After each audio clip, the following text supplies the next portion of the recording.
Hi everyone, this is Saurabh Thakur. और जैसा कि हमें भी मैसेज आ ही जाते हैं, हमारी भी कुछ जिम्मेवारियां बन जाती है यूट्यूबर एज अ यूट्यूबर।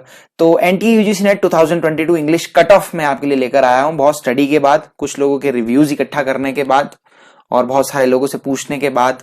इसीलिए मैंने वेट किया था कि मैं आंसर की एक बार देख लूं कैसी रहती है, उसके बाद हम आपको बताएंगे कि क्या कट ऑफ रहने वाली है। ठीक है, तो डायरेक्टली पहले तो मैं थोड़ा सा एग्जाम की बात करूंगा कि पहले हमने ये कहा था कि एग्जाम ऑलमोस्ट वैसा ही था, थोड़ा सा इजी था, हल्का सा। लेकिन जैसे कि रिजल्ट हम देख रहे हैं, रिजल्ट से तो लग रहा है कि एग्जाम सच में बहुत ही हल्का था। खासकर पेपर टू में लोगों ने बहुत ही अच्छा स्कोर किया है, एक्सेप्शनली वेल। और पेपर वन में लोगों ने थोड़ा सा कम स्कोर किया पिछली बार के मुकाबले। ठीक है, तो पेपर टू में जो है कई लोगों के 70, 80 मतलब 60s में ऑलमोस्ट। और मैं कमेंट्स देख रहा था तो उसमें मैंने देखा कि मोस्टली जो पीपल है उनका 50% से ऊपर ओवरऑल स्कोर बन रहा है। तो बाकी हमें जिस हिसाब से आंसर की से लग रहा है, तो उस हिसाब से तो लग रहा है कि कट ऑफ ऊपर जाने वाली है। अब इसमें मैं आपको दो सिचुएशंस बताता हूं। पहली सिचुएशन है कि हमारी कट ऑफ ऊपर जाएगी क्योंकि एग्जाम बहुत इजी था और पेपर टू में और ओवरऑल लोगों ने बहुत अच्छा स्कोर किया है, क्योंकि पेपर टू में डायरेक्ट क्वेश्चंस थोड़े से ज्यादा थे। हालांकि क्वेश्चंस जो डायरेक्ट के अलावा थे वो ऐसे थे जो आपने सुने नहीं थे। फिर भी इतना बैलेंस क्रिएट नहीं हो पाया और पेपर टू थोड़ा सा हमारे लिए टफ हो ही गया, इजी हो गया, आई एम सॉरी, इजी हो ही गया। तो और स्कोर अच्छा हो गया। अब इसमें आपको मैं सिचुएशंस बताता हूं कि अगर पिछली बार की तरह रिजल्ट रहता है 3 या 4%, तो भी कट ऑफ में थोड़ा सा इंक्रीज होगा, 1 या 2% का। और अगर ये इस बार 6% ले लेते हैं तो भी इतना ज्यादा इंक्रीज नहीं होगा कट ऑफ में। मुझे लगता है कि 3 to 4% इंक्रीज हो सकता है। तो मैं 3% इंक्रीज करके आपको बता रहा हूं इस बार, क्योंकि मुझे पर्सनली ऐसा लग रहा है कि पिछली बार के मुकाबले 3% इंक्रीज हो सकती है। जब से परसेंटाइल सिस्टम आया है तब से थोड़ा सा ऐसा हो गया कि पता नहीं लगता है कि किसके कितने परसेंटेज है। लेकिन फिर भी पिछली बार कई लोगों के मेरे पास रिकॉर्ड्स थे और मैं आपको बताता हूं कि पिछली बार हम स्टार्ट करेंगे अनरिजर्व कैटेगरी से, जो कि हमारी ये है। और मैं आपको बताऊंगा पिछली बार अनरिजर्व कैटेगरी का हुआ था लगभग 53% पे, 53 या 54 के आसपास हमारा नेट क्वालिफाई हुआ था। तो इस बार अगर हम इसमें थोड़ा सा और जोड़ दे तो मुझे ऐसा लगता है कि 55 to 56% पे हमारा नेट हो जाएगा अनरिजर्व कैटेगरी से। क्यों?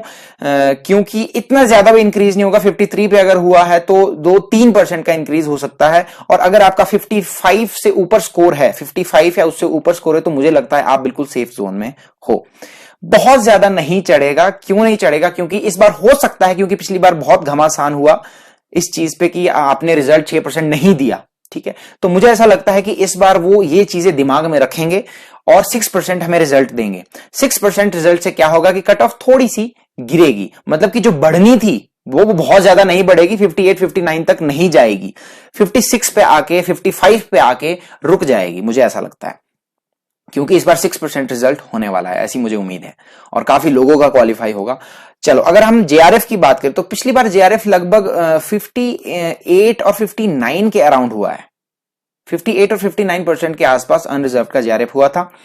तो इस बार मुझे लगता है 3% इंक्रीज अगर मैं करूं तो 61 to 62% पे मुझे लगता है कि आपका जेआरएफ हो जाएगा। अगर आपके 61 से ऊपर मार्क्स बन रहे हैं या फिर 62 से ऊपर, तो आप बिल्कुल सेफ है, बिल्कुल सेफ, आपका जेआरएफ हो जाएगा अनरिजर्व कैटेगरी से। देखो, YouTube पे जो भी लोग कमेंट्स करते हैं, इट मींस वो जो लोग हैं वो बहुत ज्यादा एक्टिव है, इसका मतलब उनकी तैयारी अच्छी है। तो कमेंट्स भी वही लोग करते हैं जिनके अच्छे मार्क्स होते हैं। तो कभी ये मत सोचना कि कमेंट्स में इतने अच्छे अच्छे मार्क्स सभी लोगों के हैं तो इसका मतलब सभी लोगों के अच्छे मार्क्स हैं। ये एक वर्ग है, ये एक सिर्फ एक सेक्शन है एस्पिरेंट्स का जो अच्छे से तैयारी कर रहे हैं और उनके अच्छे नंबर आए हैं, इसलिए वो शेयर भी कर रहे हैं। ठीक है, तो बहुत कम लोग हैं इस दुनिया में जो दुख शेयर करते हैं। खुशियां तो हर कोई बांटता है, लेकिन जो दुख शेयर करे ना, वो है बंदा। अच्छा जी, तो अगर हम ईडब्ल्यूएस की बात करें तो ईडब्ल्यूएस का पिछली बार 48% के अराउंड हमारा, इसको मैं यहां लिख देता हूं, 48% के आसपास जो है वो क्या हुआ है, नेट हुआ है। तो अगर इसमें थोड़ा सा मैं और जोड़ूं तो ईडब्ल्यूएस में मुझे लगता है 3 को अगर मैं जोड़ूं तो 51% पे आपका ईडब्ल्यूएस पे नेट हो जाएगा, ठीक है। और ईडब्ल्यूएस की मैं जेआरएफ की बात करूं तो लगभग 57 पे आपका जेआरएफ हो जाएगा, ठीक है। अब बात करते हैं हम ओबीसी की। ओबीसी का पिछली बार 46% पे नेट हुआ है, तो इस बार अगर मैं 3 को जोड़ दूं तो 49% पे मुझे लगता है इस बार नेट हो जाएगा ओबीसी का, ठीक है। और जितना मैंने आपको बताया, अगर 49 या इससे ऊपर आपके मार्क्स है तो आप बिल्कुल सेफ जोन में, ये आप ध्यान में रख के चलिएगा, ठीक है। अब अगर हम ओबीसी के जेआरएफ की बात करें तो ये जाएगा 56% पे, 56 तो हम मान के चलना ही पड़ेगा, ठीक है। 55 to 56 हो सकता है ये। अगर हम एससी की बात करें तो पिछली बार एससी का 43% पे हमारा नेट हुआ था, ठीक है। और जेआरएफ हुआ था 48% पे, ठीक है। और ओबीसी का मैं जेआरएफ बताना भूल गया, जेआरएफ 53 के आसपास हुआ था पिछली बार, ठीक है। तो अगर हम एससी की बात करें इस बार की, तो इस बार का एससी मुझे लगता है 46% तक आपको जाना पड़ेगा। और 56% अगर आपके हैं तो आप बिल्कुल सेफ जोन में है, या फिर उससे ऊपर है तो बिल्कुल ही सेफ जोन में है, ठीक है। अगर एससी के हम जेआरएफ की बात करें, एससी के जेआरएफ की अगर बात करें तो 51%, 50 या 51% पे हमारा जेआरएफ हो सकता है, क्योंकि पिछली बार जो एससी का जेआरएफ है वो 48% पे हो गया था, 48%। तो उस हिसाब से मैंने इसमें ये 3% का इंक्रीज किया। वैसे जो अनरिजर्व का नेट की कट ऑफ रहती है उसी के आसपास एससी का जो है हमारा जेआरएफ की भी कट ऑफ रहती है। लेकिन अब जो जब से ये परसेंटाइल का सिस्टम आया तो थोड़ा सा इसमें फ्लक्चुएशन हम देख सकते हैं। तो पिछली बार के हिसाब से मैं 3% आपको इंक्रीज करके बता रहा हूं कि 51, ठीक है। वैसे तो 55 के आसपास होना चाहिए टेक्निकली, जो पहले हुआ करता था, लेकिन अगर पिछली बार 48 है तो इस बार मैंने 3% इंक्रीज कर दिया उस हिसाब से, ठीक है। तो अब लास्ट हम बात करेंगे एसटी की। तो एसटी का पिछली बार 42 पे नेट हुआ है और आपका 47 के आसपास जेआरएफ हुआ है, ठीक है, 47 के आसपास। तो अगर इस बार की हम बात करें एसटी की, तो एसटी का मुझे लगता है 45% पे नेट हो जाएगा, इससे ऊपर आप सेफ है बिल्कुल। और जेआरएफ की अगर मैं बात करूं तो 49 to 50 जो है आपका एसटी, क्योंकि एसटी और एससी की कट ऑफ में लगभग हाईएस्ट 2% का डिफरेंस रहता है, 1 या 2% का, ठीक है। तो ये है आपकी कट ऑफ। तो थोड़ी सी हिस्ट्री तो हमारी भी है, ऐसा नहीं कि हम बिना हिस्ट्री के लोग हैं, हिस्ट्री थोड़ी सी हमारी भी है। आप कई लोग मेरे साथ काफी सालों से जुड़े हैं, आपको पता है हर साल कट ऑफ मैं प्रिडिक्ट करता हूं और लगभग सही होती है। और मैं ये खुद अपने मुंह से नहीं बोलना चाहता, आप सब कुछ यूट्यूब पे है, पुरानी वीडियो मेरी है, आप वो चेक कर सकते हो, है ना। और ये बात है। और एक थोड़ी सी मैंने आपसे और बात करनी है, कई लोग आपको बरगलाते हैं, आपको अपनी और अट्रैक्ट करते हैं ये बोल के कि जिन लोगों का जेआरएफ नहीं है वो आपको पढ़ाने लायक नहीं है। देखो, टीचिंग में एक सिंपल सी बात होती है, इंसान का आपको अगर पढ़ाया हुआ समझ में आ रहा है और आपको एग्जाम में हेल्प कर रहा है, दैट्स ऑल। टीचिंग का इतना सा ही एक एम होता है। अगर वो डिजायरेबल चेंजेस लेकर आ रहा है स्टूडेंट में तो ही इज अ टीचर। वो बच्चा भी हो सकता है, कोई भी हो सकता है, ठीक है। तो अगर आपको लोग कहें कि देखो इनका तो खुद का जेआरएफ नहीं, भाई हमारी भी हिस्ट्री है। कई लोग 1% से चूक जाते हैं, मैं कई बार 1 क्वेश्चन से चूका हूं, इसका मतलब ये तो नहीं है कि I do not deserve JRF. और जेआरएफ की अगर मैं आज आपको एक रियलिटी बताऊं, फैक्चुअल बात बताऊं, तो जेआरएफ किन लोगों का होता है? जिनके लगभग 60% होते हैं। वैसे तो पिछले 2 अटेम्प्ट से 58 पे जेआरएफ हो रहा है, आपके 60% होते हैं। इन 60% में से भी 50% यानी कि 30 क्वेश्चंस वो है जिसमें आपका गेस वर्क या तुक्का लगा है। तो विदाउट ऑप्शन आपको सिर्फ 30 to 35 क्वेश्चंस आते हैं। तो अगर आपको सिर्फ 30 to 35% नॉलेज है जो कि आपको एग्जाम आया है, तो आप कैसे कह सकते हो कि आप बहुत इंटेलिजेंट हो? देखो, JRF is not a parameter for your intelligence, ये बात हमेशा याद रखना। ये सब रट्टे वाली बात है। आज हम यूजीसी नेट में क्या पढ़ते हैं, जेआरएफ के लिए क्या पढ़ते हैं? कौन सा वर्क है, कौन सा लेटर कब आया, उसका वर्क कब पब्लिश हुआ, कौन से ईयर में पब्लिश हुआ। आजकल कंसेप्चुअल चीज तो कोई पूछ नहीं रहा है। एनटीए हमसे क्या करवा रहा है? रट्टेबाज हमें बना रहा है। क्या पूछ रहा है? Publishing year. कंसेप्चुअल क्वेश्चन कोई नहीं है। थियरी से अगर कोई 10 कंसेप्चुअल क्वेश्चंस भी आ गए ना ढंग से, तो हिल जाओगे सब लोग। और कई लोग कहते हैं कि आपके प्रोफेसर जो है उनको जाके पूछो आपका नेट क्वालिफाई है या नहीं है, उन्हें क्वेश्चन करो। ये तो वैसा ही होगा कि मैं अपनी बात करूं, मेरे पापा 8th पास है और आज मैं पीएचडी कर रहा हूं, तो इसका मतलब है I should go to my father and ask him and challenge his upbringing that he gave to me. कि नहीं पापा आपका ठीक नहीं है हिसाब किताब, मेरा तो नेट है तो मैं चैंपियन हूं। ऐसा नहीं होता है। मैं आपको एक सच्ची बात बताऊं, जितने भी ये प्रोफेसर्स है ना, इनका तो हम जो भी यूट्यूबर्स आपको पढ़ाते 1% भी नहीं है जितनी नॉलेज इन प्रोफेसर्स को होती है। अगर ये प्रोफेसर सच में किसी दिन यूट्यूब पे आ गए ना, तो मैं सच बता रहा हूं हमारी दुकानें बंद हो जाएगी। तो ये चीज हमेशा ध्यान रखना कि जेआरएफ या फिर नेट कोई आपकी इंटेलिजेंस को नहीं मापता। मैं ऐसे बहुत सारे जेआरएफ लोगों को जानता हूं who are not even able to speak even a single line in English. पढ़ाने की तो दूर की बात है, वो इंग्लिश भी ढंग से नहीं बोल पाते हैं। तो ये सारा रट्टे का काम है। मैं आपको रियलिटी बता रहा हूं, हालांकि मैं भी इसी चीज की आपको कोचिंग देता हूं, एक हिसाब से लेक्चर्स बनाता हूं यूजीसी नेट इंग्लिश के, और आप लोग प्रभावित भी है उससे और आपको हेल्प भी कर रहा है। मुझे भी बहुत सारे मैसेजेस आते हैं, हालांकि मैं छोटा सा आदमी हूं, छोटा सा यूट्यूबर हूं, लेकिन फिर भी हमसे भी काफी लोग इन्फ्लुएंस्ड है। तो इसका मतलब ये नहीं है कि मैं भी 2018 से नेट दे रहा हूं, मुझे भी पता है, हमें भी थोड़ा सा एक्सपीरियंस है। तो ये चीज हमेशा याद रखना कि अगर कोई जेआरएफ है तो उसे बिल्कुल भगवान की नजरों से मत देखो।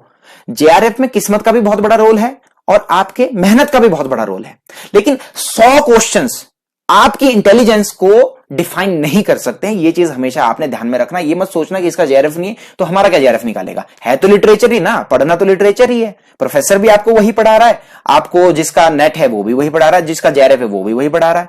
आप पे डिपेंड करता है कि आप कितना रट्टा मार सकते हो।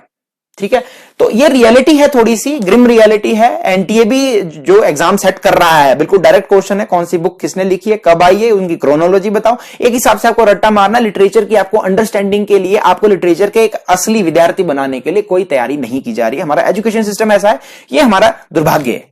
ठीक है, तो ये मत सोचना ये लोग आपको सिर्फ अट्रैक्ट करते हैं अपनी ओर कि हमारे पास आओ, हमारे पास जेआरएफ है तो हम आपको सबसे अच्छी एजुकेशन दे सकते हैं। आपको मेरा पढ़ाया हुआ समझ में आता है, मैं तो सीधा बोलता हूं, मुझसे जुड़े रहिए। नहीं समझ में आता तो किसी और का देखिए, बात खत्म। ठीक है, तो ऐसा नहीं है, हिस्ट्री सबकी होती है, एक्सपीरियंस ही सबके होते हैं, और फेलियर से ही इंसान और मजबूत बनता है और गहरा बनता है और गहराई में उतर पाता है। यह बात हमेशा याद रखना। जिसके जीवन में फेलियर्स नहीं है ना, वो कोई सक्सेस, मैं मानता ही नहीं कि वो कोई सक्सेस भी है, जिसने फेलियर्स नहीं देखे जिंदगी में। तो बात मैंने कट ऑफ की करनी थी, थोड़ी बातें और निकल आई जो मेरे जहन में थी, तो मुझे लगता है इतना काफी है। और देखो, ऊपर नीचे हो सकता है, मैं भी इंसान ही हूं, मैं हर बार बोलता हूं मैं इंसान ही हूं। इंग्लिश में हमेशा कट ऑफ तो बताता हूं, भगवान की दया से पॉइंट पे हो ही जाता है, पर ऊपर नीचे हो सकता है। लेकिन फिर भी मुझे अपने एक्सपीरियंस से जो लगा मैंने आपको बताया। और रही बात दुखी होने की, तो जो आपने किया है, दुखी होना भी कई बार बहुत जरूरी है। आप डिसहार्टन होगे तभी आप कुछ नई बिगिनिंग कर पाएंगे। आपके अंदर वो जिद पैदा होगी कि हाँ मुझे कुछ करना है, ये तो मेरी बेइज्जती होगी यार, मैं तो 50% भी नहीं ले पाया तो मेरी बेइज्जती होगी, मुझे कुछ करना है, मैं जेआरएफ निकाल के दिखाऊंगा या दिखाऊंगी। तो ये चीज आपके अंदर तभी आएगी जब आप फेलियर्स देखोगे, फेलियर्स को फेस करोगे। इसीलिए आपको अपनी रियलिटी पता होनी चाहिए। इसलिए अपने आंसर की हमेशा चेक करो। कट ऑफ हम जो बताते हैं, थोड़ा सा हमारा जो तजुर्बा है, हम तो मैं तो ये उम्मीद करता हूं कि ये सही रहे जो भी है। बाकी आप सभी लोगों को मेरी तरफ से हैप्पी दिवाली, और सभी लोगों को मैं ऑल द बेस्ट भी कहता हूं रिजल्ट के लिए। और ज्यादा पैनिक नहीं करना, अच्छे से दिवाली मनाओ अपने घर वालों के साथ और खूब एंजॉय करो। अब रिजल्ट में जो होना होगा देखा जाएगा, और रिजल्ट भी इस बार उम्मीद है कि थोड़ा जल्दी आ जाए, है ना। और बाकी अच्छे से अपनी दिवाली मनाओ। ये चीजें, ये नेट तो चलता ही रहेगा, 6-8 महीने बाद दोबारा आ जाएगा, कोई बात नहीं, दोबारा से तैयारी करना। और एक मैं आपको एक और लास्ट में एक बात बताना चाहता हूं, अगर लोग मुझसे जुड़े हैं लास्ट में भी, तो मैं आपको बताना चाहता हूं, खुशी की बात है, मैं काफी महीनों से लगा हूं मैं काफी जगह से असेंबल कर रहा हूं नोट्स आपके लिए, लिटरेरी थियरी के नोट्स बना रहा हूं। लगभग 100 पेजेस मैं बना चुका हूं, और कुछ दिनों में, शायद नेक्स्ट मंथ मैं आपके लिए लेकर आऊं। तो जिन लोगों को लगता है कि इस बार नहीं हो पा रहा है, तो लिटरेरी थियरी में आपको बताऊं एक कोर पार्ट है लिटरेचर का, जिसे हर किसी को पढ़ना चाहिए। चाहे आप फ्यूचर में कहीं भी किसी भी चीज का इंटरव्यू देते हो, कोई एंट्रेंस टेस्ट देते हो, तो लिटरेरी थियरी एक ऐसी चीज है जो आपको आनी ही चाहिए। तो मैं नोट्स बना रहा हूं, बहुत ही जल्द आपके लिए मैं अवेलेबल करवाऊंगा उसे पीडीएफ फॉर्म में, बहुत अलग अलग सोर्सेज से इकट्ठा करके, कुछ अपनी नॉलेज से, कुछ अपने एक्सपीरियंसेस से मैं उन नोट्स को बना रहा हूं। तो मुझे उम्मीद है कि आप उनका इंतजार करोगे और उन्हें पढ़ोगे, और आपका भी भला होगा उससे, और थोड़ा बहुत मेरा भी भला होगा। ठीक है जी। बाकी दाना मल्टीटास्कर इंस्टाग्राम पे भी हूं, वहां आप मुझसे कांटेक्ट कर सकते हो, मुझे फॉलो कर सकते हो। ठीक है, okay, bye, all the best, नमस्कार।